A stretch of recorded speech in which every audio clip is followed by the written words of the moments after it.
On camera. Mr. McDonald, thank you for coming in this morning and doing this. We really appreciate it. And we're basically going to have a conversation this morning. And we want to hear your story about yourself and your father. Today is Friday, June the 23rd, 2017, and we're here at the Atlanta History Center in Atlanta, Georgia. My name is Frank Luton, and I'm a veteran, and I also volunteer here at the Atlanta History Center. With me this morning is Bill McDonald, William McDonald III, and his wife Nancy McDonald. Also, we have Sue Verhoff, Director of Oral History and Genealogy here at the Atlanta History Center. We're here this morning to record the oral history of Mr. William C. McDonald Jr., as well as Mr. William C. McDonald III, who is Bill's father. William McDonald Jr. served in the U.S. Army Air Corps during the Sino-Japanese War. And while he is not here, he's with us in spirit, and his story will be told by his son. The McDonald's oral history is being recorded for the Atlanta History Center's Veteran History Project in partnership with the Library of Congress.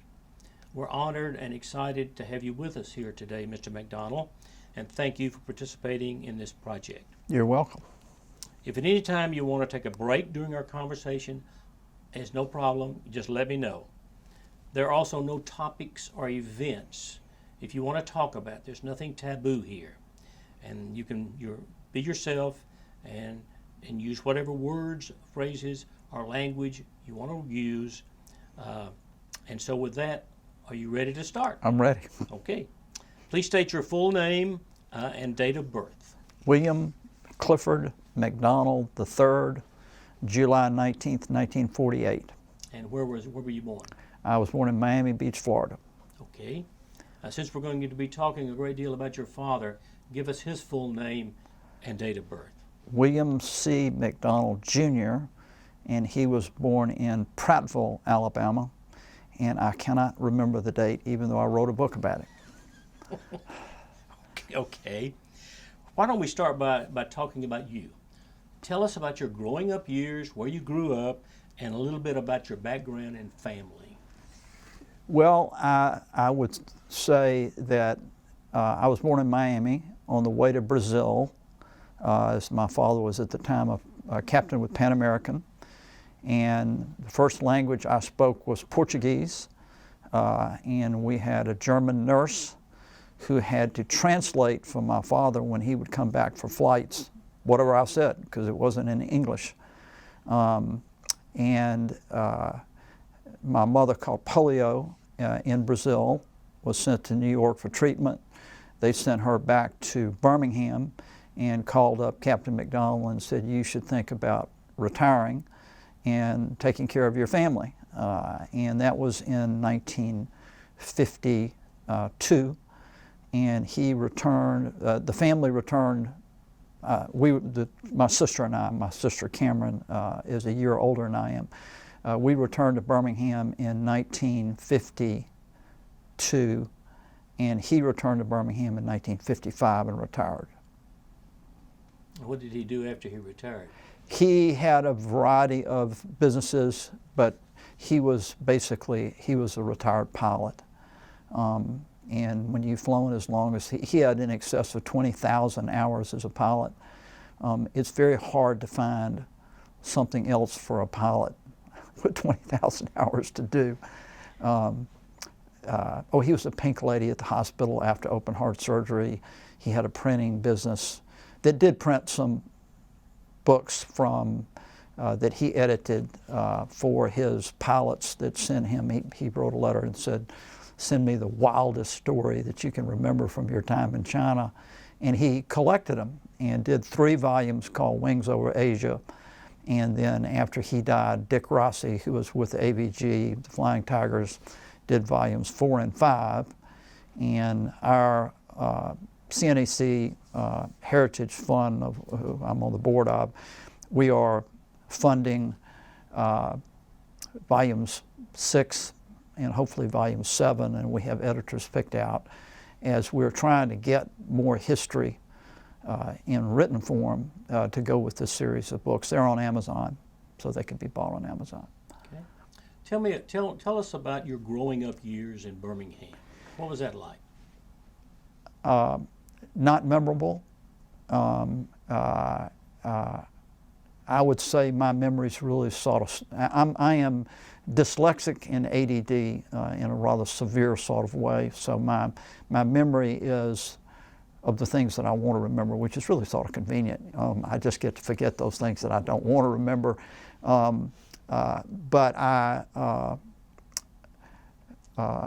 being dyslexic, I didn't know how to read. I didn't know how to read until I was a junior in college.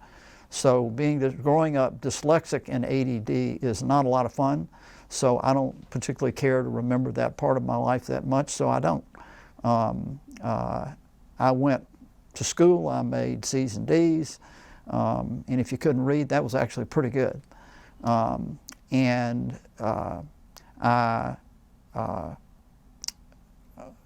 got a scholarship to play golf for Auburn University in the mail, and my mother had it all planned out that I was going to the University of Alabama and going to be an SAE, and when I informed her that I was going to Auburn to play golf, that didn't go over very well. So my father, in his brilliance, and he was a very practical person, came home and said, "Son, how'd you like to go to Denver?" And I said, "Gee, that sounds great, Dad." He said, "Good, you just enlisted." So out of high school, I enlisted in the Alabama Air National Guard and went to Lackland Air Force Base in Texas, which if it's not the hottest place in the world, it's very close. And I was just a touch overweight, probably 60 pounds more than I weigh now, and went through basic training and lost a quick 20 pounds. And went with the entire Alabama football team. We all got on the plane together to go to basic training. It was a good experience. Basic training was very good for a kid from Alabama in the 60s. And think about it, that was not a great time for Birmingham, Alabama back then. I had a black DI and a drill instructor, and I would only relate one story to my military career. It was the most important thing that I ever did. In basic, the Israeli 1967 war took place, and the base was locked in, and we were all notified that Israel was at war and that we were subject to being activated if necessary. And I think that was simply just to let us know that that was a possibility, because I don't think anybody knew what was going to happen over there. But we had the 25th day evaluation at basic training, and my very nice DI came up and told me, he said, "Mr. McDonald, you're supposed to run this run in 10 minutes or less." And my fastest time had been 12 minutes. And he informed me that if I didn't make the run in under 10 minutes, I would be recycled for 2 more weeks of basic training. And so we had the day of the 25th run. I was highly motivated. And I got to the finish line, and there was a guy in front of me. And I simply ran right over this guy. I took him completely out. And I ran it in 6 minutes and 25 seconds. And all of the DIs are all rolling on the floor laughing. And they said, "You have just seen an example from Mr. McDonald of the benefit of fear and adrenaline in warfare." I went from there to Denver to photographic school. And our unit at the time had F-84s, and it was a photo reconnaissance unit. And we were in the process of getting in from Vietnam Phantom F-4s that were in horrible shape, that had bullet holes in them and oil leaking all over the runway. We transitioned into F-4s from F-84s. But my job was essentially to be in a darkroom, and when the When the film came off of the plane, they brought it into us, and we went into a dark room and we processed it. So that was what my training was for. And I was in the 106th Observation Squadron, part of the 117th Tactical Wing out of Birmingham. And you know, we had summer camp every year for 2 years, and we went to Biloxi, Mississippi, and we left Biloxi 6 days before Camille hit. And the unit that came in behind us was activated for 6 months, picking up bodies and doing some really tough stuff there. But it was a standard Air Guard deployment. We never went overseas. We never were assigned anywhere. We were in line to go to Vietnam.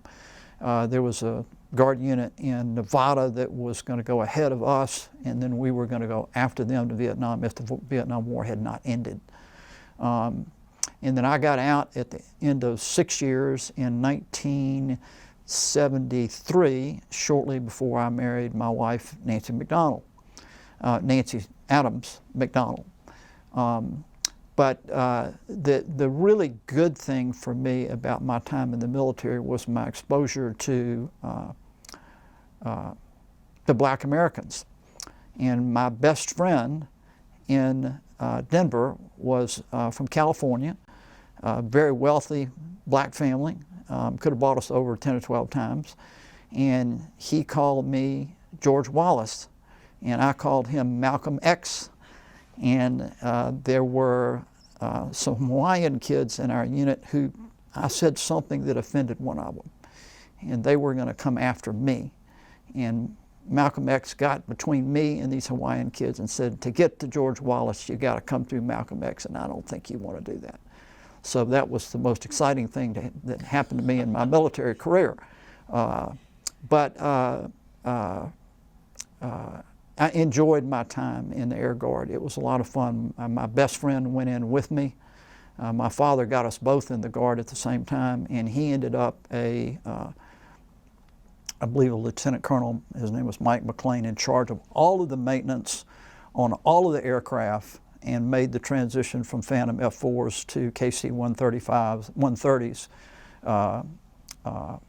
that were transport planes. Which I think they still now have.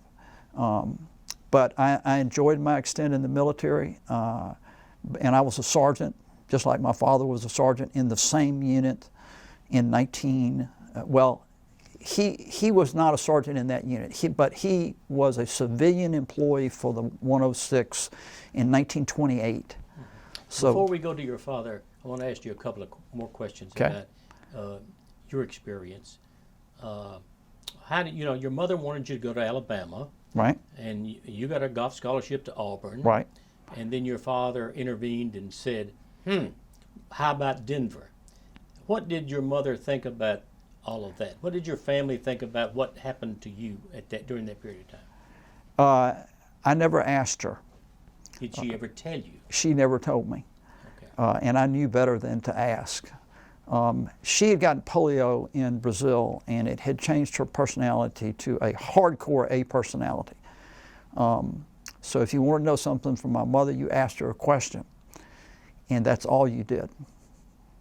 We didn't have casual conversations. She would have been a very good general officer. She was a tough lady. So you'll Did have you to. have brothers and sisters? I had a sister, Cameron McDonald Vowell, who was so smart that she skipped her master's and went straight on to her PhD in biochemistry. And compared to me, she is a little left of what's the lady's name who, Warren, the Senator Warren, and I'm a little right of Attila the Hun, so we don't discuss political activities. I do remember that when she was nominated for Woman of the Year, and my mother was nominated for Woman of the Year in the same year, and we went to the banquet, and we all sat there and were saying, "Oh God, please let Mother win," and she did. So we were fortunate with that. She married a circuit court judge in Birmingham, Judge Val, who was one of the nicest guys, is one of the nicest guys on the planet, and my mother did not approve. And the reason she didn't approve was because he was a Democrat. And I said, Mother, but he likes my sister. And she said, I don't care, I still don't like him. And 5 years later, when he ran for re-election, I wheeled her into the voting booth, and she held her nose and pulled the switch and voted for her son-in-law. So she was a very unique piece of work. Her comment about my father when he was getting ready to go speak to a group, he said, oh, you're going to speak to the Redstone Club? Why would they think you had something interesting to say? Which he said she was very good at keeping me humble, which he had a lot to say. But that pretty well covers my military career. Okay. All right, let's just move into your father, transition into your father. Tell me a little bit about his upbringing and how he evolved into doing what he was doing. His parents moved from Prattville to Fairfield, Alabama, where the steel mills are located. And his mother was a school teacher, and his father worked in the steel mills. And he had 2 sisters and a brother. One sister died in '32 of tuberculosis. And he had to go to Tennessee and live with a cousin for 1 year when he was 11 because they didn't have the money to feed him. So they were a very poor family in the 28, 29, 30 time period. Not a very poor family. They were a 2-working family, but dealing with the difficulties that our country had at that point in time financially. Very easygoing. I never remember him using bad language ever in his entire life. Did I hear him utter a foul word, period. That was just the way he was raised. So he was an immensely good guy his entire life. So, Kleenex over there. oh, thank you.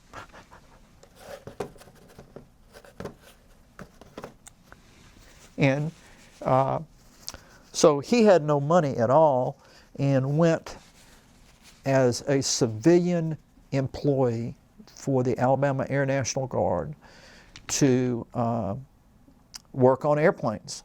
And he just loved airplanes. And the reason was his next door neighbor was a World War I ace, Jimmy Meisner, was the first World War I ace from Birmingham. So he would sit on his bed and hear Meisner's stories about combat in Europe with the Lafayette Escadrille and the 94th Squadron out of Selfridge Field in Michigan, which Daddy ended up in the same squadron, which was interesting. So, but he was an immensely good guy and very fun to be around. Extremely good shot with a shotgun. Not a terribly successful businessman in the various and sundry businesses that he attempted to operate after he got out of the military. But he wasn't a businessman. He was a pilot. I mean, if you've got over 20,000 hours as a pilot, that's a lot of hours. But good guy, very good guy. Okay, so tell me how he migrated into the military. He was working at the airport Roberts Field in Birmingham, which doesn't exist anymore there, and a biplane landed. And when a biplane landed in those days, everybody came running from everywhere to see this plane land because planes were so rare back then. And the pilot took his scarf and threw it around his neck, and he jumped off the wing and then jumped off to the ground. And he managed to get a conversation with this pilot and asked him, how do I get to be a pilot in the military? And he said, you write Congressman H.L. Black, junior senator from the state of Alabama, a letter and tell him you want to be appointed to flight school. And Senator Black was later appointed to the Supreme Court. And They did exactly what he was told. He wrote Senator Black a letter and said, I would like to get appointed in 1928. And 2 years later, he gets a telegram. And I still have the telegram. It's in the book. From Senator Black. It says, congratulations, you've been appointed to flight school at Brooksville in Texas. And that was in 1930. So he went to flight. He dropped out of college and did not graduate, which hurt him somewhat in his military career, and went to flight school. So that's how he got into the military, through Senator Black appointing him to flight school, which back then was kind of like West Point. I mean, that was as good as it got. So that's how he got there.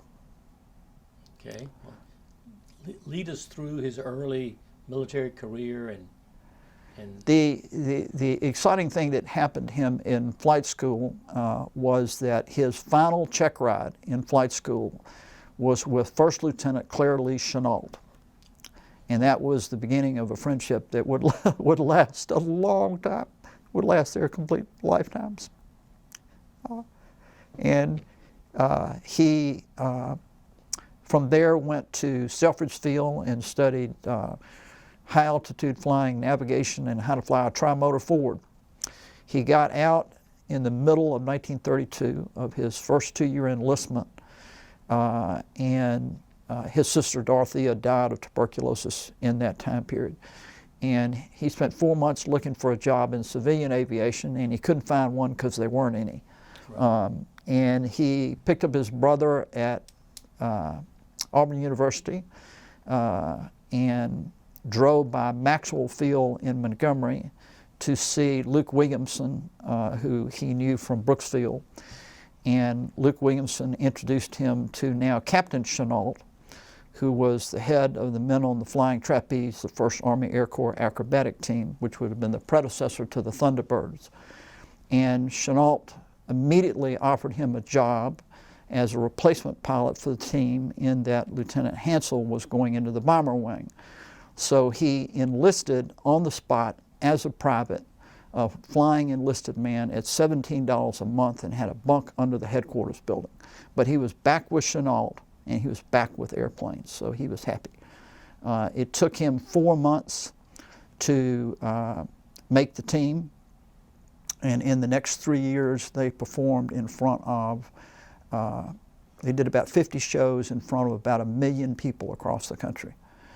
In 1935, at the Miami Air Races, the team won the Miami Air Races, and a Chinese delegation came up and offered them rather lucrative contracts to go to China to train Chinese fighter pilots.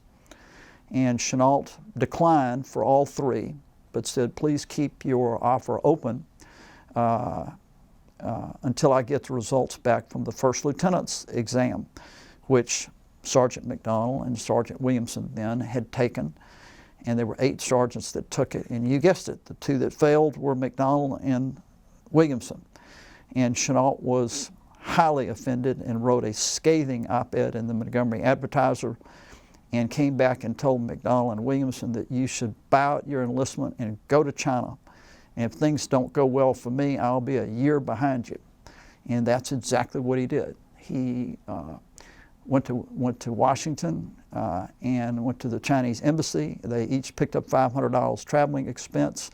He went to Vancouver to join a couple of other pilots, John Holland and Sterling Tatum from the Alabama Air National Guard, that Chennault had picked to go with them and be part of the American delegation going to China. They came over on the Empress of Russia that had to be a Canadian ship. It couldn't be an American ship due to the Neutrality Act.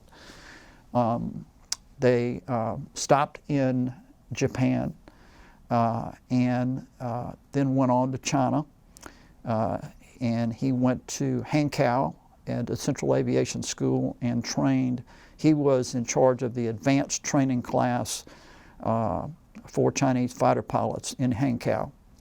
This was before the Sino-Japanese War. It is. This is, the Sino-Japanese War started on July the 7th, 1937, And again, there were two parts of it. The northern part started at the Marco Polo Bridge incident in 1937 in the north, where the Japanese wanted to fight, and the Chinese wanted to fight in Shanghai. So it started on August the 13th in Shanghai. Okay. And he was not in Beijing or then Peking for the Marco Polo Bridge incident, but he and Chennault were on an inspection trip of all of the military aircraft in China at the time. Okay.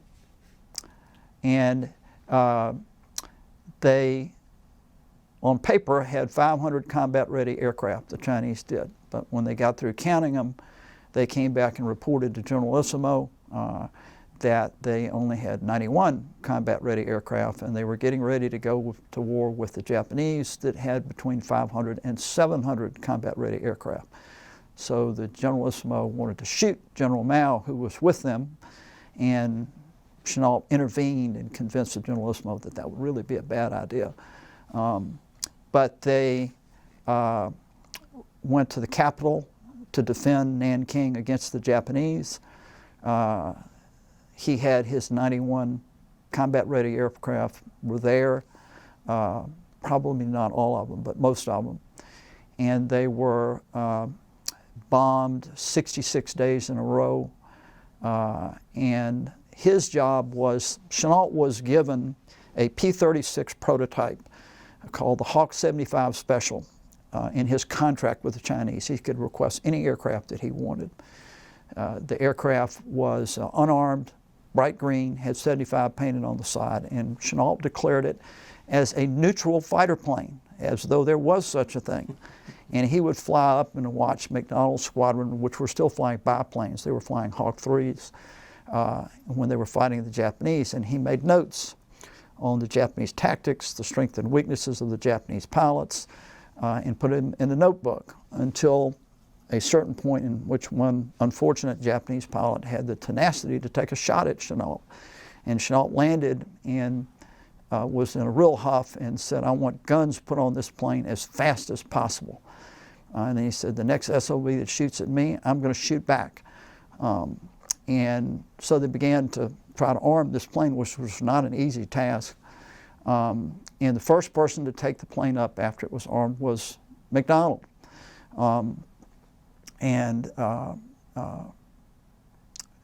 He landed a few minutes later with bullet holes in the plane and one empty gun and 3 guns that had not fired. And he suggested to the ground crew that it'd be a really good idea if you got these other 3 guns working before you sent Colonel Chennault up in this aircraft.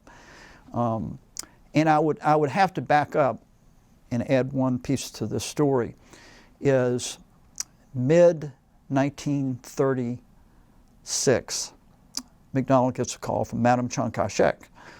And he had become friends with Madame Chiang Kai-shek and Generalissimo because he could fly a tri-motor Ford. You remember I told you when he was at Selfrid's he was taught how to fly it. And they had in their fleet a tri-motor Ford, which was his personal airplane. And Madame Chiang Kai-shek called him up and said, "I want you to go on a spy mission. I would like for you to, we're going to get you a different name and a different passport and a different job, and you're going to be the manager of an entertainment group of 42 entertainers. And you're going to go into Japan and pick up Chennault and kind of snoop around and see what you can find," which he did. And when he got past the immigration officials, Japanese immigration officials in Kobe, he jumped a train in Kobe, he jumped a train and went to Yokohama, boarded the USS Garfield, got Chennault. They got an open car. Daddy took pictures, Chennault took notes, and the CIA report says that they had an unhealthy appetite for getting too close to airfields and harbor installations. And they drove down the coast and went to Kobe and got back on the Garfield and went to China, and that's when they started their inspection trip. But that's how Chennault got to China. And what was fun about the book, and I think I should back up and say one other thing. In 2010, I had a heart attack and had open heart surgery and was recovering. And my wife dutifully sent me a picture of my father in a P-12 fighter plane. And I looked at this picture and I said, there's something wrong with this picture, and I couldn't figure out what was wrong with this picture. And then I realized what was wrong with the picture. The plane was absolutely brand new. It was sparkling in the sunshine, and this was a picture that Chennault had taken of him in the air.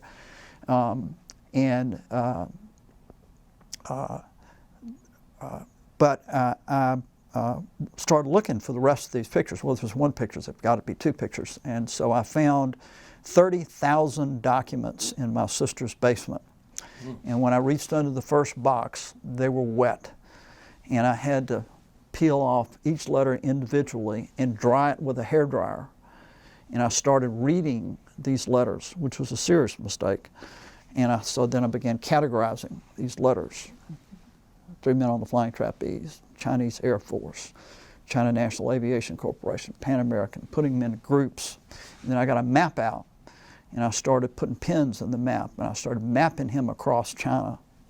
And then I mapped him across around the world when he came back to bring a plane back to China.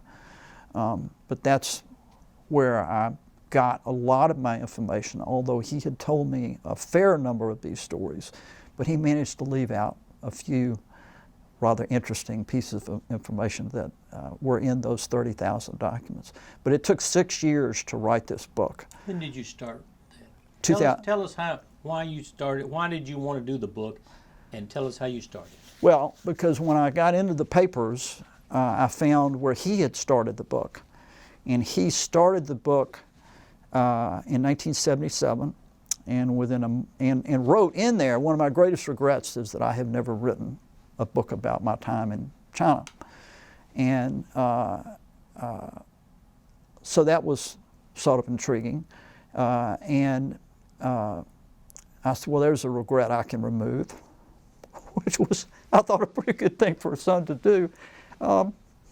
But when I found these documents and started reading, I was just sort of overwhelmed with the additional information that was there, and things about him that he had neglected to mention, that were rather historic and rather brave, to say the least. And so it was an 8 to 12-hour-a-day job going through these papers and drying these papers. And fortunately, I had a wife who was very supportive of this whole arrangement as I was recovering from this heart attack. And 6 years later, I had produced as you can imagine, a dyslexic ADD, and I ultimately found a really marvelous editor, and as she read my manuscript, she said, son, you really did make a D in freshman English your senior year at Auburn, didn't you? And I said, yes, I did. But I wrote a 1,500-page manuscript, which my wife read and dutifully informed me was really quite terrible, and that I really needed some help. And through CNAC, found an editor in South Dakota, and she ended up spending a year living at our house, helping edit this book. And why don't you pick up that book and show it to the camera, and so they'll know what book we're talking about. It's called The Shadow Tiger, Billy McDonald, Wingman to Chennault. Okay. Oh, okay. There we go. And so the editor is an expert in how to lay a book out, and she came up with a way to lay this book out that was quite unique. I can honestly say we're probably one of the few people in the world who've ever written a book and say, gosh, that book came out so much better than I ever thought it would be. And we are, due to the book, we're getting his papers accepted. They have 75 people at the Smithsonian who are invited each year to donate their papers. And the Smithsonian took one look at the book by the editor handing it to him. She gets full credit for that. And they said, well, we will take the papers behind this book sight unseen. So on August the 14th, I do a book signing and sign the appropriate papers and formally deliver those papers to the Smithsonian, and they will digitize them all, and they will be on the internet. And what was unique is that most of the books written about that era, about Chennault, and there were many, many, many books written about the Flying Tigers, if the author didn't know what happened, he just made it up. Right.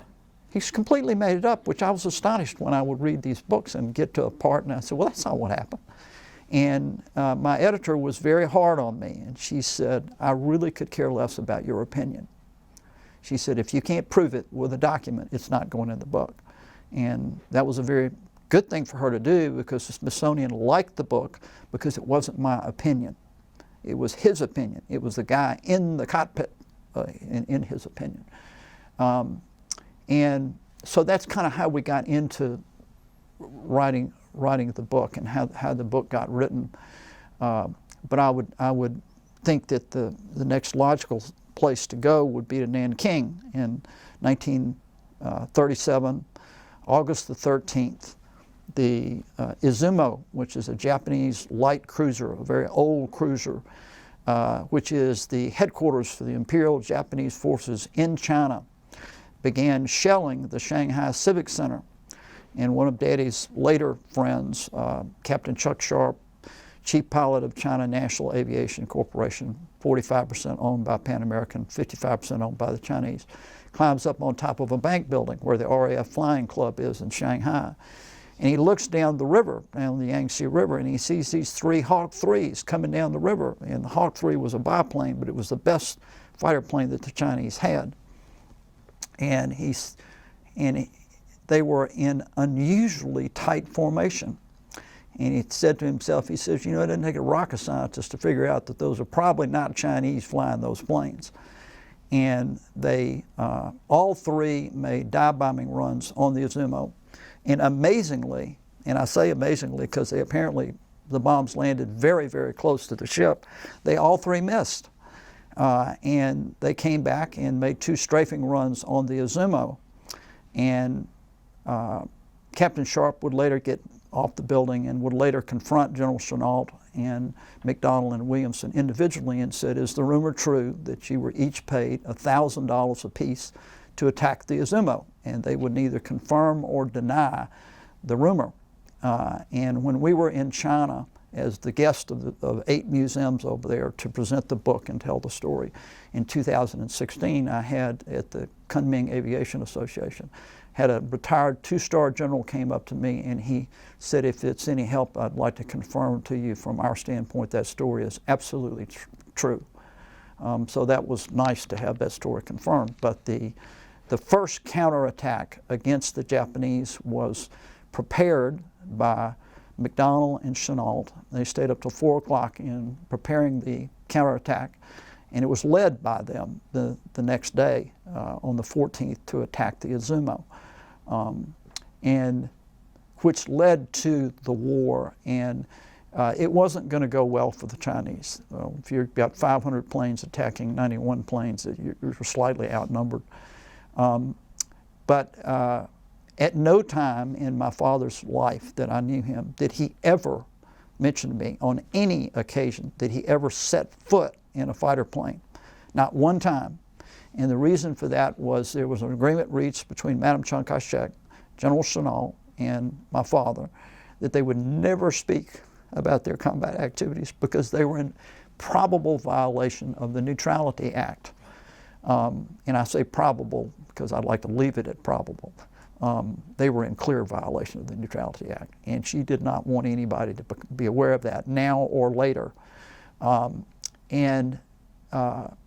It turns out that Chennault was quite deaf at that point from flying in open cockpit planes. He could barely hear anything at all, and if you're going to fly in combat, hearing your engine is kind of a big deal.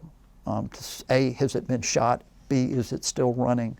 Those sorts of things. So McDonald got to do a lot of the flying of the Hawk 75, which had the radio stripped out of it and was the fastest plane in China and would fly higher than any plane in China. And his job during this 66 days of bombing that they endured at the aerodrome at the base of Purple Mountain, across the street from Nanking Country Club, was that every time the alarm went off, he was to fly the Hawk out of danger. And sometimes they would have more than one alarm in a day. And we came up with a fairly solid calculation that he had 112 encounters with armed Japanese aircraft over Nanking. And in my research, I made some friends all over the world when I was writing for Various and Sundry People. And a lady named Eugenia Buckham in England sent me a number of documents, one of which was out of the British archives. And it was an interview with the British attaché in Shanghai, who said, last night I had dinner with Chennault and one of his instructors named McDonald, who has, for what it's worth, reportedly shot down a large number of Japanese planes. And that he was paid and he was in a fairly foul mood because he had had his pay cut by the Chinese to $1,000 in gold per plane that he shot down, which leads you to the obvious question: if they cut him to $1,000 per plane, what in the world were they paying him before? And if you're being attacked by 500 Japanese planes, and at this point there were only 51 of them left, how do you go to that guy who's shooting down all these planes and say, you're getting a cut in pay? It apparently didn't go over well with Daddy, but he kept fighting. It didn't stop him from doing what he was doing. But we have no indication. He would never speak about it. He never commented on how many planes he shot down. It was common knowledge in the military attaché group that he was in combat. And if you were a single American advisor, you were given the opportunity to be a squadron commander, which he was. And eventually they were run out of Nanking, the capital, and Nanking was overrun.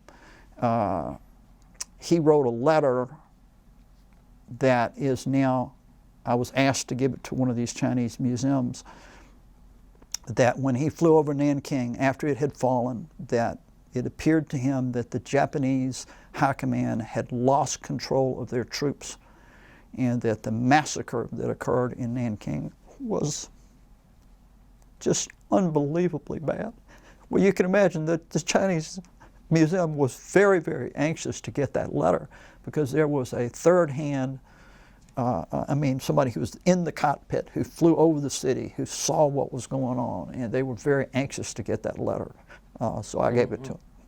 So that's not going in, the copy is going in the Smithsonian, but the actual letter went into a museum over there.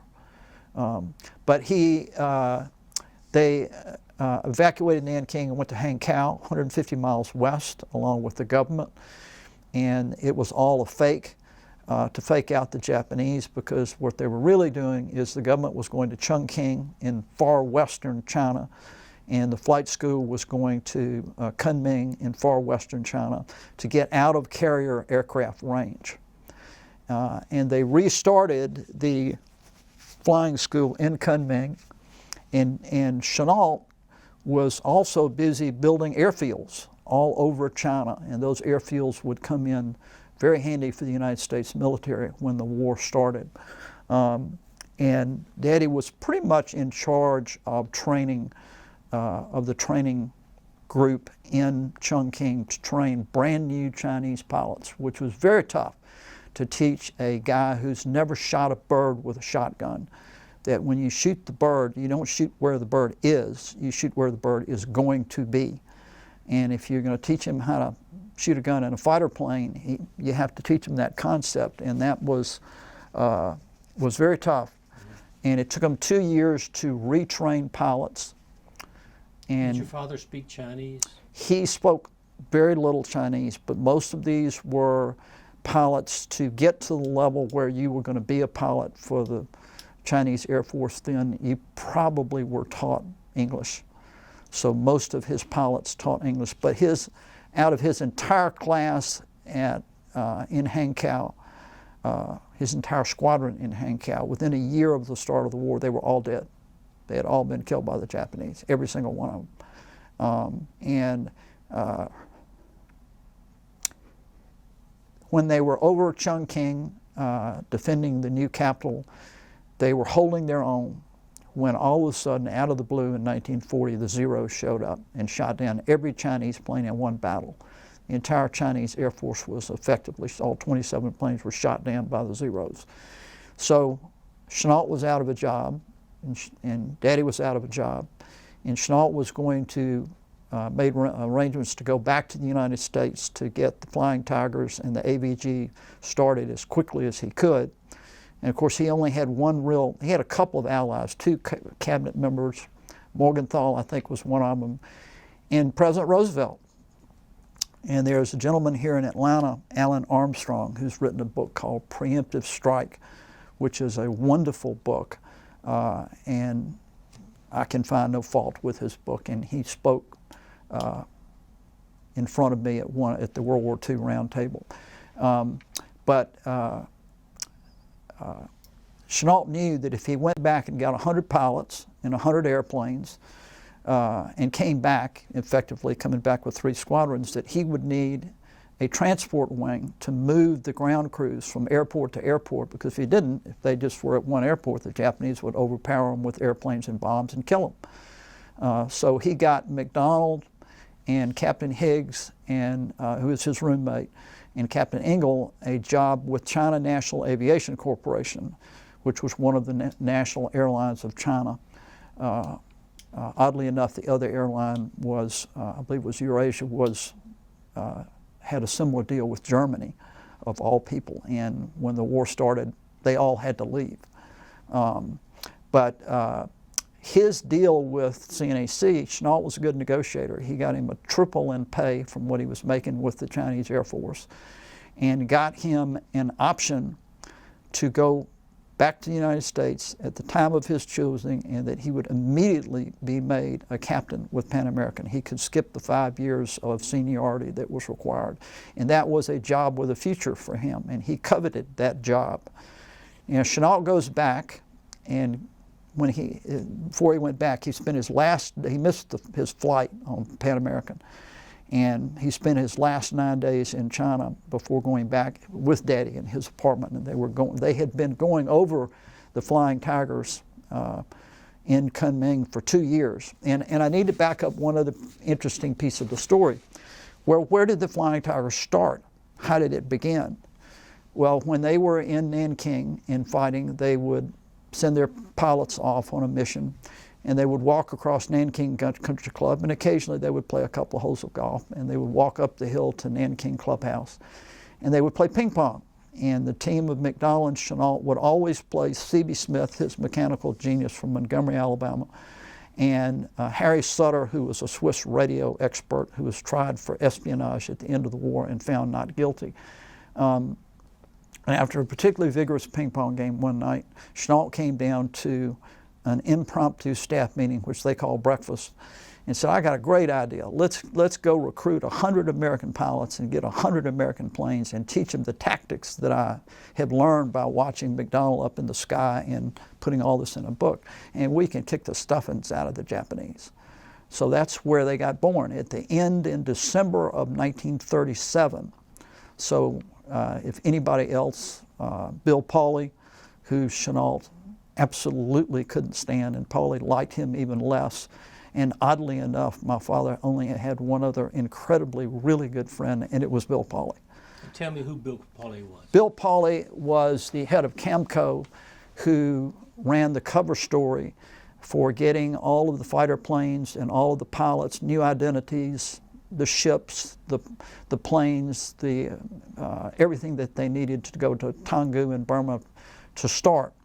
And he was, in impolite terms, he was a gun runner. He sold guns to the Chinese Air Force and sold airplanes to the Chinese. He was eventually an American ambassador to a South American country, and he and my father were extremely good friends, and Chennault knew it, and he didn't care.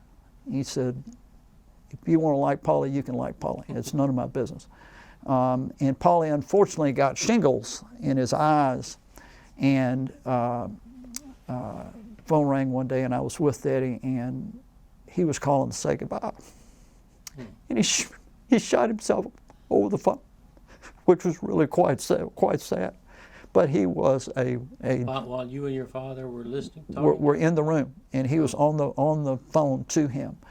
But Polly was a generally horrible person, and when they wrote his recent book, it was written by his children, and it just barbecues him in this book about him. And I think it was his children getting back at him for putting his wife, having her declared mentally incompetent, and putting her in a mental institution so he could marry his secretary. So that's what a real scumbag Polly was. But he was a great friend of my father, and my father loved him. So who's to say for friendships? If you were a friend of Daddy's, you were a friend of Daddy's, period. And that was the end of that story. And the fact that Chennault and Polly hated each other so much, and Daddy was friends with both of them, I always found were really quite humorous. The other thing that is interesting that we found in these papers that we didn't know was we found the outline for the book. And in the outline for the book, he points out that when Chennault did get it all approved, and he came back to China, he had left Daddy as his liaison in Hong Kong, he immediately came to McDonald and said, "You are hereby appointed the first Chief of Staff of the AVG, of the Flying Tigers." And Daddy accepted under the condition that he could get a waiver from Pan American and keep his option to go back to Pan American at the time of his choosing and become a captain. And at the end of 2 weeks, it was very clear that they were not going to give him that waiver. And he told Chennault, he said, "Well, I'm sorry, I'm not going to accept that position because I'm not giving up my waiver for you or anybody else. Much as I love you, it's not going to happen." And so he stayed with Pan American, and Chennault said, "Well, you got to get me a replacement." So he did. He picked up his friend and called Harvey Greenlaw in Hanoi. And there's a book called The Lady and the Tiger, and it starts off with the phone ringing, and Mrs. Greenlaw picks up the phone and says, "Hey, it's Mac on the phone." And he says, "Which Mac, Big Mac or Little Mac?" And she says, "Little Mac was CNAC." And so Greenlaw gets out of the shower and comes and talks to Daddy. And when she hears Chennault's name, she starts throwing dishes in the other room and breaking furniture and says, "Well, I'm not going back to the United States tomorrow. That SOB Chennault is going to get us in trouble, I'm quite certain." And she was the only female at Taungoo in Burma that Chennault allowed to go there. But he became the first Chief of Staff. The interesting, a very important part of Daddy's story in contributing to the war is that he worked his way up to eventually be the chief pilot for China National Aviation Corporation. And they had 9 pilots and 9 airplanes when they started out. And Chennault had gotten 3 of his pilots into CNAC so that when he came back, if he needed to transport his ground crews from one base to another base to another base and the war was on, he could call on them because they were partly owned by the Chinese government anyway. But he was on December the 7th. Oh, let me back up and say two interesting letters that he wrote. He wrote a letter dated December the 6th that's to his parents that said, "The Hawaiian Islands will be attacked by the Japanese." And he said, well, that's fairly prescient of him to be aware of that. The only problem is it was dated in 1937. And he and 5.5 million Chinese knew that the Japanese were going to attack the Hawaiian Islands. The only people that didn't know it were the people in the Hawaiian Islands, the Americans in the Hawaiian Islands. And when they attacked on December 7th and 8th, which was due to the international date line the same day, when they attacked Pearl Harbor and they attacked Hong Kong, in Hong Kong they blew up the Pan American Clipper that was moored right next to the runway. They blew up all the CNAC planes except the 5 planes they had in the hangars. They didn't think to hit the hangars.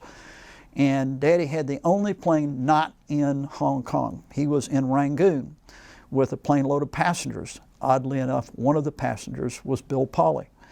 And he had a decision to make. Did he fly to Chungking as called for or the schedule, or did he divert to Taungoo in Burma, which is a British base where Chennault was training the Flying Tigers? Well, you can guess, he went to Taungoo to see Chennault. And when he landed in between 66 armed P-40s with the engines running, with 66 angry Americans sitting in the seats ready to repel an expected attack by the Japanese. And he pulled his plane over and left the engine running, jumped out, ran across the field to meet Chennault. And Chennault is coming across the field, and no one knows what they talked about for 5 minutes. And McDonald got back on his plane, flew to Chungking, let his passengers out, let his stewardess out, and was told by the station manager, do not go to Hong Kong. We cannot get them on the radio. We don't even know whether they're still alive or not. But under note, you have the only CNAC plane that may be left in existence. And he thanked him very much and closed the door and landed at Hong Kong on December the 9th at 1 o'clock in the morning in a blacked out city, only to find that everybody was fine. And they received a warning from the Japanese that any pilot who took a plane off from that base would have his head cut off if they could catch him. And they just ignored that warning and just kept on flying. And his plane was turned around at 2 o'clock in the morning, and he flew the Chinese Currency Board and certain Chinese officials back to Chungking, got 3 hours sleep for him and his crew, flew back to Hong Kong and started the 4-day evacuation of Hong Kong, and they flew out 275 people. And he and Captain Sharp, you remember the guy that climbed up on the building in Shanghai, who was at that moment chief pilot, I think Daddy was assistant chief pilot. They flew the last plane out of Hong Kong, and it was a DC-2. It was rated to carry 21 people. They had 74 people on board. And when they took off, they could hear the Japanese gunfire in the background. And when the plane went off the end of the runway, it didn't go up, it went down. And the ground effect of an airplane, which is an aeronautical thing, which I'm not terribly familiar with, right before it hit the water, it started catching. And it creeped its way up in the air and made it back to Chungking. And in Chungking, they let all their passengers out, but they loaded up all the CNAC personnel, including Bill Bond, who was the vice president for Pan American, who was on the board of CNAC representing the United States. And Bond got on the radio to a friend in Calcutta and said, we're on our way to Calcutta. We want to make that our new base of operations. We have done all the survey flights flying over the Himalayan mountains to Kunming, and we believe we can make a contribution to the war flying gasoline and gunpowder over the Himalayan mountains. And here's a list of the things that we need. And the British military officer said, Mr. Bond, when you get here, you will have everything that you need. And they got there, and it took them 2 days to reset up China National Aviation Corporation. And then McDonald was given 3 airplanes, and he went on a rescue mission. He was going to get Chennault out of Tonggu because the Japanese were making a big move on Burma, and 1 squadron stayed behind to help the British try to fend off the Japanese, but they had very little chance, and Burma would be lost, and the Burma Road would be cut shortly thereafter. But he flew Chennault and 2 of the ground crews. And I have a good friend of mine in Birmingham, Alabama, who's Dr. Ed Boyd, whose father was crew chief for the AVG, and he found a recording of his father telling the story about McDonald flying in on the night of December the 18th and picking up 2 squadrons and flying us to Kunming. And on the 19th, the P-40s flew in, and on the 20th, 11 Japanese bombers flew over Kunming. And out of the sun came the Flying Tigers, and they shot down 4 bombers in the first pass, using the tactics that Chennault had taught them, that it was a hit-and-run attack. You would never get in a dogfight with a Japanese plane because you'd just die. And they chased off the other planes, and only 1 Japanese bomber made it back to base.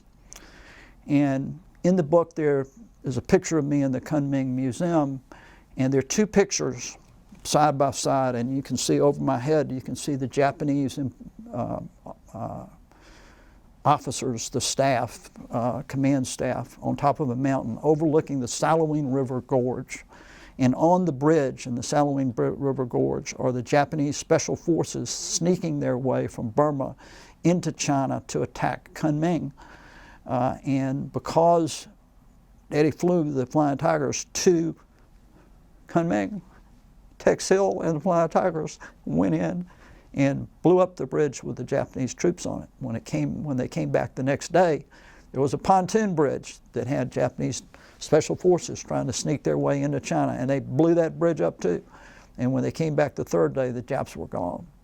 Now, what's important about that event in history, and it is celebrated in China, is that the propaganda that the Japanese were using, that this was a racial war, and this was the yellow man against the white man, and the Chinese should be on the side of the Japanese, and that they should run off the white man, the Dutch, the French, the British, the Americans. And their plan was, had China fallen, and had they gotten across that bridge, it would have fallen. They were going to conscript between 3 and 5 million Chinese troops to join them in their fighting in the Pacific. And when China was out of the war, that freed up 1 million Chinese troops to go against the Allies in the Pacific. So think about it. How stretched thin were the Allies in the Pacific? They were really stretched thin. And if they'd had to fight an additional 6 million troops, the outcome in the Pacific War could have been quite different, and probably would have been quite different, had a civilian pilot not had the sense to go get Chennault. And I think we know what Chennault said in that meeting. He said, one plane's not going to do it. You've got to go to Hong Kong. You've got to come back with 3 airplanes, because if you don't, we're going to die. That's what we think was said. I think that's a pretty damn good contribution to the war. And the Chinese were very interested in the book, because they burned up a lot of the history during the Cultural Revolution. And I was invited as a guest and spoke at 8 museums in Nanking, Beijing, and Kunming, and presented a copy of my father's wings that were presented. He was presented a special set of wings in 1945 by the Chinese Air Force. I'm talking about the nationalist Chinese Air Force. And I had that duplicated and presented to all of those museums. But when I walked in, and I was a little nervous about going to Communist China, but I took my wife Nancy and my daughter Maggie with me, but when you walk into a museum and there's a life-size picture of your father on the wall, and at the bottom said, "These are the Americans that came to help us against the Japanese." That was pretty cool. I really enjoyed that. And they still celebrate the AVG, but part of our mission for CNAC is to educate the Chinese, and we've done a good job of that, that the AVG and CNAC was not the same outfit, that they were 2 separate outfits. And we've done that. And in I want to say, when was Carter president? Probably 1991. Carter was 76. Not Carter, Clinton. He had a bill passed, Senator Vinson had the bill passed, for the CNAC pilots to receive the Distinguished Flying Cross and the Air Medal. And Daddy was dead. He had died in 1985, so he didn't get his. So for 4 years, I worked to try to get him his medals. And on August the 24th, he has received approval on January 17th of this year to get his medals. And we went through Senator Sessions' office, and actually his secretary, Peggy, is the real power force in Washington if you want something done. My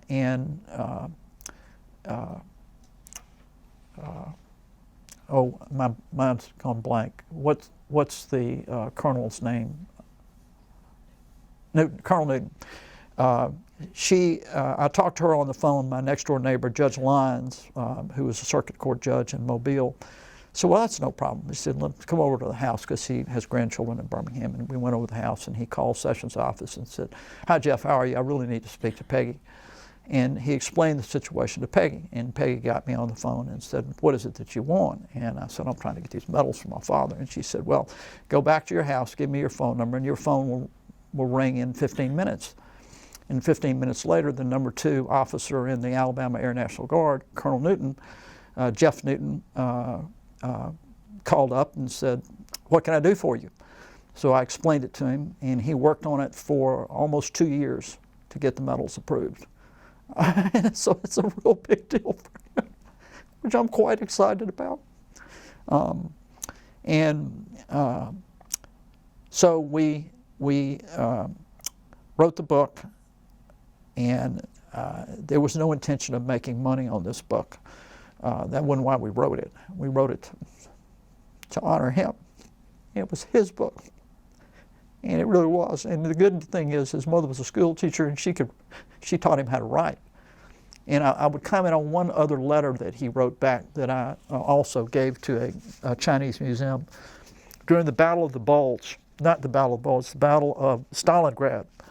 He wrote his parents a letter from China that he and Chennault were sitting around listening to the radio, and he had gotten a radio where you could listen to Germany and London and the English broadcast. And he said, if the Russians lose the Battle of Stalingrad, y'all need to get a map out, because Birmingham, Alabama may not be a safe place to live. And that's a hair-raising letter to get from your child who's in China. But I don't think we give the Russians credit for the fact that if Russia had lost, we may have lost the war. And at least General Chennault and Daddy felt that way and put it in writing and sent that letter back. A copy of that letter will go into the Smithsonian.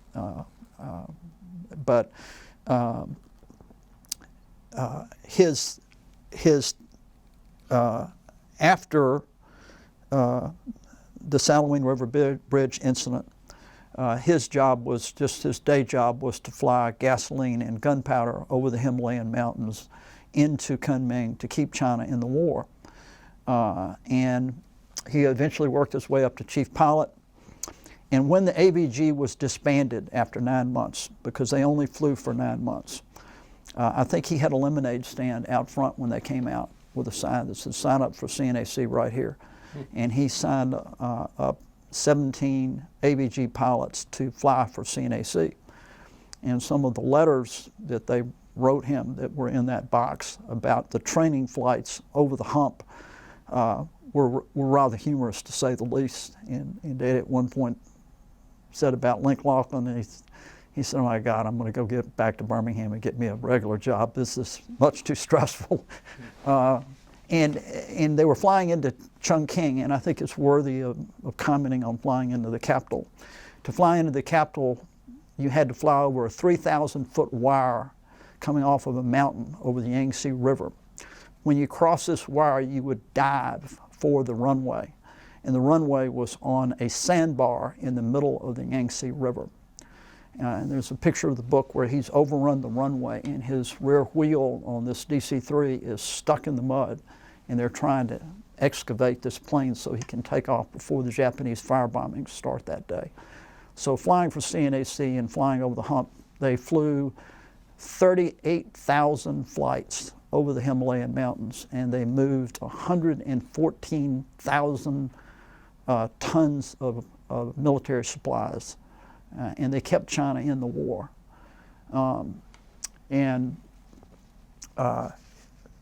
The job of the chief pilot is to keep tabs on the other pilots. And this is not a weak-kneed group of people. These pilots were all hardy souls, and every time they took off, they didn't know whether they were going to die on that flight or not. So when they partied very hard. He married his girlfriend, who was with the Red Cross, Peggy Spain, from Birmingham, Alabama. She was from the rich side of town. He was from the poor side of town. And they went to Kashmir for their honeymoon, and they went on a tiger hunt on the back of elephants. And there's a wonderful picture in the book where my father is laughing, and you can see a shotgun down in front of him. He's just shot his first tiger, and my mother has a flask out like this, and mother's in serious need of a drink. At no time in any of the documents, all 30,000 of them, does he ever mention the atomic bomb. He never mentions it, which I found to be quite interesting, that there was just simply no mention of it. He kept flying. And he was very close to Generalissimo and to Madame Chiang Kai-shek. And I would be remiss not to tell this story. Is there was a war reunion in 1969, which was the last time I was in 1968 when I was in China. I'm sorry, 1964 when I was in Formosa for a war reunion, and it was a joint one with the AVG. And the Generalissimo would not come out and shake hands with the CNAC pilots. And when Daddy figured out what was going on, and Daddy was the chief pilot, he disappears behind the security screen, goes behind the guy with the gun who's guarding Generalissimo, and my mother's in hot pursuit after Daddy, who'd apparently had a couple of drinks. And he goes up to Generalissimo. Daddy's 5'2" in golf cleats, and he looks at Generalissimo and says, "You SOB," said, "you're going to come out and shake hands with every one of these pilots, because these are not the Chinese pilots that defected to the communists. These are the American pilots who didn't defect. And you're coming out and shaking every damn one of them's hand." And Generalissimo apparently looked down and said 2 words. He said, "Okay, Mac." And grabbed his arm and came out and shook hands with every one of these pilots. But we thought we were going to get shot in Formosa. But I didn't go back to China until 2016 when we were invited to go back. And we went back to Communist China, not to Taiwan. But he was a nationalist, and one of the communist generals that we met with there said, "You know, we really don't care whether he was a nationalist or not." He said he was on our side and he was shooting in the other direction when the Japanese were shooting at us, therefore he is a hero, period. And he said, "I seem to remember that you had a communist on your side in the war." And I said, "Who are you talking about?" And he wasn't even a very nice guy. And he said, "I'm talking about Joe Stalin. You know, he was on your side, so you guys weren't too picky either," which I thought was a fairly good comment from a Chinese general. But we had a wonderful time in 3 weeks in China. Our host sent us an email that said, "Your trip to China generated 365,000 URLs on the Chinese internet." It is a stunning number of news stories. And we had press following us around, and my wife was in Hong Kong, and I was in Kunming on the other side of the country, and she opened the paper and she said to my daughter, she said, "Well, you'll never guess who's in the paper." "Oh, not another picture of Daddy. He's not in there again, is he?" But extraordinary people, the Communist Chinese. They are the most capitalistic people I've ever met in my life. Negotiating for them for a book in Chinese, and you will find out how capitalistic they are. They gave us a very nice contract, 60-40 split, except they were going to pay us in books. And I could pick the books up at the Kunming Museum, and I very politely declined. The second negotiations, I said, my first line said that I am in the United States referred to as a capitalist, and I would like to be paid in dollars capitalized, wired into a U.S. bank capitalized, and if you can't get past number 1, don't go to number 2 on the list. And ultimately, we did not work out a deal. But the fact that he shot down an unknown number of Japanese planes, and from the descriptions of the mechanic on the ground who repaired the Hawk 75 after he would bring it back, he apparently was in a lot of combat and apparently shot down a lot of planes, because he's still here, which would imply that he was successful in those efforts. And he never said a word about shooting down a plane. If they had been tried for being in violation of the Neutrality Act, it wouldn't have affected my father very much, because his rank was sergeant when he left the United States Army Air Corps. Chennault was a 2-star general, ultimately promoted. When did your father leave the Air Corps? He left the Air Corps in 1930, early 1936, and went to China. Okay. When did he leave that area? After World War II? He left on August the 1st, 1947, okay, when the communists were getting close, and he had a brand new baby daughter, my sister Cameron.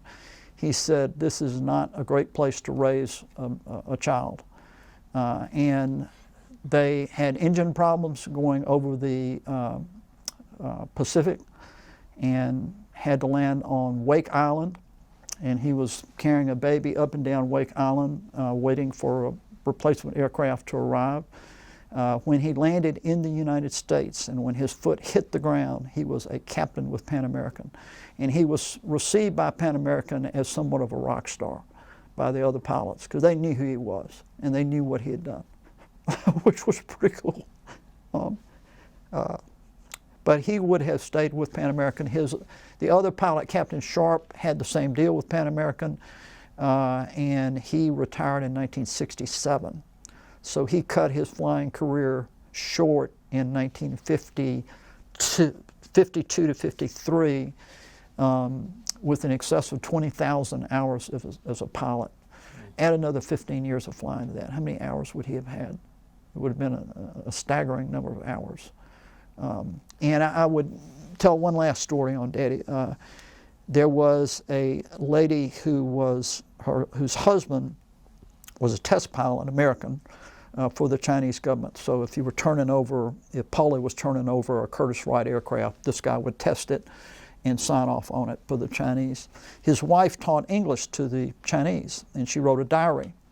And I found 2 pages out of the diary, and she wrote that Billy McDonald is a good egg and has an unusual sense of what is dangerous. And then she wrote in the sentence, in the space above that sentence, and that sentence, a year later she came back and wrote, and she said, and nothing over the last year has changed my opinion, which I thought was a pretty good description of what kind of guy he was. He wasn't foolish. He was the Tom Cruise of his era. He had a bounty on his head from the Japanese. There were 2 squadrons in Shanghai who had one mission, and that was to shoot down the Hawk 75. When he went to work for CNAC, they insisted that he change his call sign because the Japanese, if they hear your call sign, will try to kill you, and you're in a transport plane now. Now, when he was flying for Pan Am, did he ever fly to to Japan? He flew a CNAC plane to Japan on one occasion. I found one document that indicated that. It didn't say why he went. It didn't say who he took there. I was wondering how he might have been received. I don't think he was anxious to go. He deeply resented what they did to the Chinese. So he was not a fan of the Japanese for obvious reasons. But he was an extraordinarily good pilot, and his nickname, when it came to getting his call sign supplied to him by CNAC, he had given General Chennault a very famous dog named Joe, and Joe is in Time magazine and in Life magazine, and there were apparently a series of Joes while Chennault was in China. As one Joe died, he replaced him with another dachshund. So Captain Woods gave McDonald a call sign of Little Joe. So when I'm reading these papers, I'm reading about this guy, Little Joe. And I said, I don't know who the hell Little Joe was, but he was some kind of wild Indian, some of the stuff that he did. And then I finally put 2 and 2 together. You sure did. Some of the flights that he made and some of the things that he did that are all described in the book were really remarkable from a pilot standpoint. But it was interesting that a transport pilot with a plane load of passengers could have that effect on the war on December the 8th. That to me is a piece of history that is not lost on the Chinese. They celebrate December the 20th in Shanghai, so they know what happened. People over here don't know what happened. It's not written up in any of the history books what happened, but that was a very, very important flight, because had he not gotten Chennault out of Tonggu, he would have died there. the Japanese would have killed him, and the Flying Tigers would have never gotten off the ground. But it's interesting, the Flying Tigers has a rule, the association has a rule that you had to be with the unit for the full 9 months to be a member of the association. So even though Daddy was there when they were founded in the ping pong game, even though he was the first chief of staff of the AVG, even though he rescued Chennault in the AVG and flew him to Kunming, they say he is not a member of the Flying Tigers. Didn't bother Daddy, not at all. I take great exception to that. Okay. I just thought you would like to know. Okay. So, Do you have any questions? Any thoughts?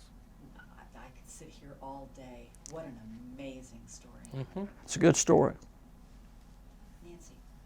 What about the story of when General Sino was captured? Yes, it shouldn't be left out. In 1937, and from what we can tell from his logbooks, Daddy flew him there. He flew Generalissimo to Siam in China, which is 200 miles south of Luoyang. And it was the the war against the communists, basically. There were 90,000 communists, and Generalissimo had gotten 300,000 troops and was going to kill them all. And Daddy flew him there and left him there for a meeting with the young marshal. And the young marshal was trying to convince the Generalissimo that you need to forget about the communists and y'all need to join forces and you need to fight the Japanese. They're the real problem. And Generalissimo was resisting, and he was captured by the communists. And Madame Chiang Kai-shek got Daddy and had Daddy in his 5 or 6 transport planes that he had. He had an Italian transport plane with an Italian pilot. He had a German Junker 52 with a German pilot named Eric Just, who incidentally shot down Daddy's next door neighbor. And when they landed in Luoyang, he went to the Ready Shack and found one book in English to read. And they were told, wait here, and we're going to Luoyang. From Luoyang, it was 200 miles. We're going to go get the Generalissimo. And he found one book in English, and it was about World War I aces. And there was the story about Jimmy Meisner, his next door neighbor. And it says Jimmy Meisner was shot down by Eric Just, a German pilot. And he said, wait a minute. I just flew in with a pilot named Just who flew that Junker in here. So he went around the corner, showed the book to Eric Just, and he says, yeah, that was me. Well, how's old Jimmy doing? So there he is flying into Luoyang, China with the guy that shot down his next door neighbor, which I thought was an extraordinary coincidence. And Just also had left CNAC to join Generalissimo's transport squadron. So it's a very small world. But there were so many good stories in there. I could go on for hours about the stories. And it was very difficult to edit this book, and that's why I needed this lady. And that's why it took her a year, because there were so many stories to pick from. Which ones did you leave out, and which ones did you put in? It was quite difficult. She wanted to do 2 volumes, and I finally told her, I said, I'm the guy that's writing the check, and we're not doing 2 volumes. We're doing 1 volume. And you're supposed to be this hotshot editor, start editing. She did an absolutely brilliant job with the book. We sold almost 1,300 copies in 10, 11 months, which is quite good. Okay. Do you have any other I think that's good. thoughts, questions? Okay. Anything else? I think I'm all right. Okay. Great, thank you. Thank you. Yes, sir. That was a fascinating story, an inspirational story, and a story we all need to know about. Well, thank you. Thank you. I'm struck by the fact that his actions had such a significant impact, and your actions in preserving his story are having such a significant impact. So Thank you. he's proud of you. Thanks so.